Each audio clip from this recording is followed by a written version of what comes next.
Hello दोस्तों, most welcome back to our YouTube channel study hub 2.0। दोस्तों, आज के इस कंप्लीट वीडियो में हम बात करने वाले हैं अप्लाइड मैकेनिक्स के मोस्ट इंपॉर्टेंट क्वेश्चन और प्रीवियस ईयर क्वेश्चन पेपर के बारे में।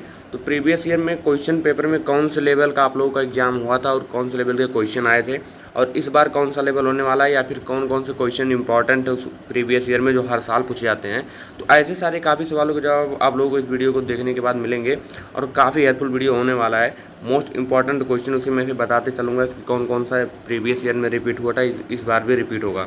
चलिए शुरू करते बिना किसी देरी के। और उससे पहले अगर चैनल पर नए हैं तो प्लीज़ करके चैनल को सब्सक्राइब करके बेल आइकन को ऑल पे जरूर क्लिक करें, ताकि आने वाली सभी वीडियोज़ की नोटिफिकेशन आप तक पहुँचती रहें और अच्छे से आप लोग पढ़ पाएँ। तो ये PDF आप लोगों को टेलीग्राम चैनल पर मिल जाएगा, वहाँ से जाकर के आप लोग डाउनलोड कर सकते हैं इसको। इसमें टोटल आप लोगों को 50 नंबर के क्वेश्चन करने होते हैं। 75 नंबर का क्वेश्चन आता है, ये आप लोगों को पता ही होगा। पहला नंबर का क्वेश्चन ये है, इसमें आप लोगों को 2 भाग करने हैं। का, खा, गा है 3 है। और का क्या बोलता है कि अनुप्रयुक्त यानी कि अप्लाइड मैकेनिक्स से आप क्या समझते हैं, अनुप्रयुक्त मैकेनिक्स के विभिन्न प्रकार के अनुप्रयोगों को स्पष्ट कीजिए। तो देखिए दोस्तों, मैं आप लोगों को ये एक बात बता दूं कि आप लोग जो सब्जेक्ट पढ़ रहे हैं उस सब्जेक्ट की मीनिंग और उससे रिलेटेड उसके महत्व, ये सभी ज़रूर जानना है। इतना हर क्वेश्चन में आप लोगों को फिजिक्स अगर पढ़ेंगे तो फिजिक्स से रिलेटेड कुछ ना कुछ उसी मतलब डिफिनेशन से पूछ लेता है।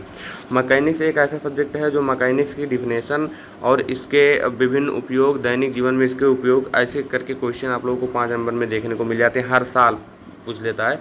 तो ये आप लोगों के लिए मोस्ट इम्पॉर्टेंट हो जाता है।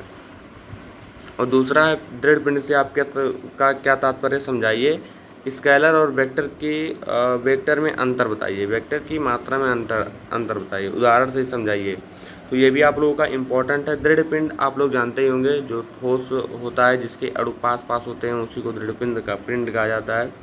और क्या होगा डायमेंशनल होमोजेनिटी से आप क्या समझते हैं, उदाहरण से ही समझाइए। और इसके बाद पिछले साल में दूसरे नंबर में क्या पूछा गया था, गति के विभिन्न नियम कौन कौन से हैं, उदाहरण से स्पष्ट कीजिए।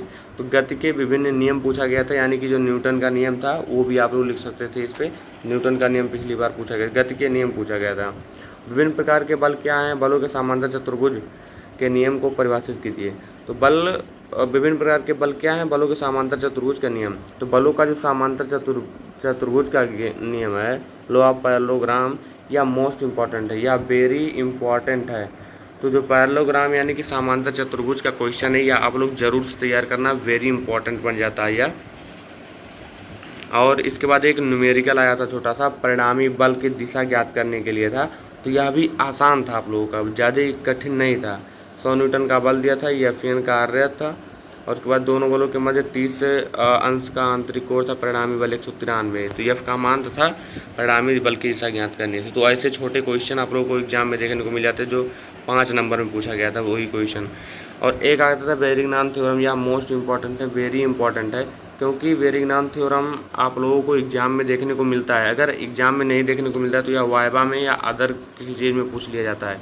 तो यह आप लोग तैयार करके रखना बहुत ही इंपॉर्टेंट है। जितने भी थ्योरम है आप लोगों को तैयार होने चाहिए। वेरिंगनान थ्योरम से कुछ ना कुछ आप लोगों के एग्जाम में हर साल पूछ लेता है। और उसके बाद है कि घूर्ण एवं कपलिंग का उदाहरण से समझाइए। तो कपलिंग क्या होता है आप लोग समझ लीजिए। जो टोटी होती है वो उसी को कपलिंग कहा जाता है, उसको दोनों तरफ से बल लगता है, यानी कि दोनों तरफ से घूर्णन लगता है। कि बल का युग्म किसी ऐसी जगह पर बल का युग्म कार्य करता है जिसके बल विपरीत दिशा में लगते हैं, उसी को कपलिंग या फिर कपल कहा जाता है, जो जोड़ा होता है। तो ऐसे करके क्वेश्चन आप लोगों को टिप्पणी में भी पूछ लिया जाता है, लेकिन ये है कि आप लोग कपल वपल जरूर तैयार कर लीजिए, थोड़ा बहुत उसमें से पूछ लेता है। कॉप्लेनर नॉन कॉप्लेनर बल प्रणाली, कॉप्लेनर नॉन कॉप्लेनर प्रणाली। तो ये जो आप लोगों को किसी पिंड पर लगने वाले इस तरीके से कई बल लगते हैं, कोई समांतर दिशा में लगता है, तो इसे कई कंडीशन हैं आप लोगों के, उसमें आप लोग देख लीजिएगा। यह भी इम्पोर्टेंट है, काफ़ी बार पूछा भी गया है, तो यह भी आप लोग तैयार कर लीजिए। और चौथे में जो पूछा गया था घर्षण से आप क्या तात्पर्य है, विभिन्न प्रकार के घर्षणों को लिखिए। तो घर्षण वाला चैप्टर मैंने आप लोगों को केमिस्ट्री में भी पढ़ा दिया था। केमिस्ट्री बहुत इंपॉर्टेंट, यानी कि जो केमिस्ट्री था आप लोगों का, केमिस्ट्री में भी घर्षण ये चैप्टर था। तो घर्षण से आप लोग मतलब इतना कर ले जाएंगे। घर्षण से आप क्या समझते, विभिन्न प्रकार के घर्षणों के नाम लिखना था। यहाँ पर स्थैतिक घर्षण लिखना। देखिए 10 नंबर का यहीं घर्षण से फंस गया, केवल घर्षण से। अब सोचिए। और गा वाला, एक ठोस वस्तु गुरुत्व केंद्र तो कैसे ज्ञात किया जाता है, व्याख्या कीजिए। एक कोण की गुरुत्व केंद्र मतलब ज्ञात करेंगे, समझाइए। तो गुरुत्व केंद्र से आप लोग वीडियो मतलब एक आध क्वेश्चन याद कर सकते हैं, जिससे कि एग्जाम में कुछ भी आए गुरुत्व केंद्र से रिलेटेड, तो वहाँ से कुछ लिख सकें। और पाँचवा और लास्ट क्वेश्चन में जो पूछा गया था पिछली बार, वो क्या पूछा गया था, पहले में है प्रयास गति अनुपात मशीन की यांत्रिक लाभ क्या है। तो मशीन का यांत्रिक लाभ यानी कि मैकेनिकल एडवांटेज और गति के अनुपात और प्रयास मतलब पी। आप लोगों को यह मशीन वाले चैप्टर लास्ट चैप्टर में आप लोग देख लीजिएगा। इसके बाद है खा वाला, रूस क्षैतिज तल पर पिंड के सरकने के न्यूनतम आवश्यक बल एवं प्रतिबंध प्रतिपादित सूत्र प्रतिपादित करे, यानी कि सूत्र का निगमन करना है इसमें। और गा वाले में एक न्यूमेरिकल था, न्यूमेरिकल आप लोग देख सकते हैं।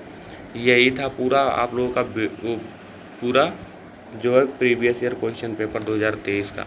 और ये अगर पीडीएफ चाहिए तो टेलीग्राम चैनल पर मैं भेज दे रहा हूँ। इसके वीडियो के बाद देखने के बाद आप लोग तुरंत ही जा करके वहाँ से डाउनलोड कर लीजिए और इससे आप लोग मिला लीजिए कि कौन कौन से क्वेश्चन आप लोगों के तैयार हो गए हैं और कौन कौन से क्वेश्चन आप लोगों के अभी बाकी हैं, और प्रीवियस ईयर में कौन पूछा गया था, इस बार भी कौन पूछने के चांस है, तो ये भी आप लोग तैयार कर लीजिए। ठीक है, तो यही था। तो चलिए, आई होप कि आप लोगों को वीडियो हेल्पफुल लगा है। मिलते हैं नेक्स्ट वीडियो में। Thank you and thanks for watching. Bye bye.